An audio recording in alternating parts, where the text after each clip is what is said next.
Shalom teman-teman, perkenalkan nama saya Rizka Grisilia Fiona Tuasa dengan NIM 2202011128. Pada saat ini kita akan membahas tentang berteologi secara konkret dan relevan.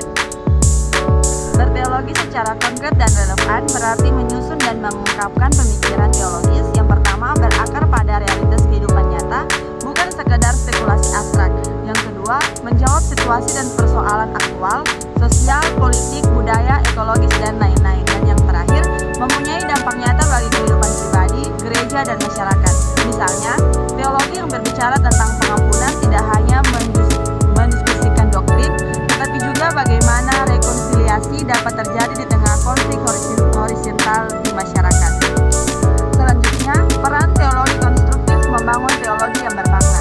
Teologi konstruktif berperan penting dalam membuat teologi menjadi konkret dan relevan karena yang pertama, bersifat kreatif dan reflektif. Bukan hanya mengulang tradisi tetapi membangun pemikiran baru berdasarkan wahyu, pengalaman, dan kebutuhan zaman. Dan yang kedua, mencari koherensi dan integrasi antar doktrin namun terbuka terhadap dialog dan ilmu pengetahuan, budaya, dan tantangan kontemporer. Dan yang ketiga, bertujuan memperbaharui penghayatan iman, bukan sekadar mempertahankan ortodoksi.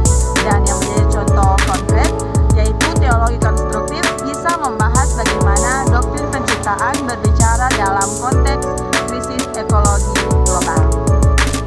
Nah, dan yang selanjutnya ada peran teologi kontekstual menjawab situasi khusus.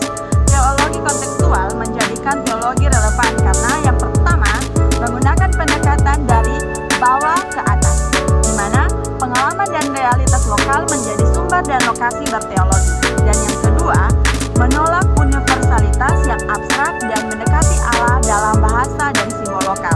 Nah, dan yang menjadi contoh konkretnya, dalam konteks Indonesia, teologi kontekstual bisa berbicara tentang kerukunan antar agama, bukan sekadar sebagai ideal, tetapi sebagai cara hidup bersama dalam negara plural.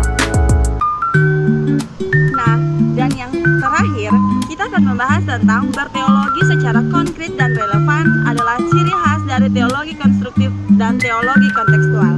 Yang pertama, teologi konstruktif menyusun ulang doktrin agar bermakna bagi masa kini. Dan yang kedua, teologi kontekstual membumikan teologi agar sesuai dengan pengalaman dan realitas lokal. Nah, itu artinya keduanya mengajak umat untuk beriman secara sadar, berpikir secara kritis, dan bertindak secara etis, menjadikan teologi bukan hanya kata, tetapi juga tubuh, perjumpaan, dan aksi. Terima kasih.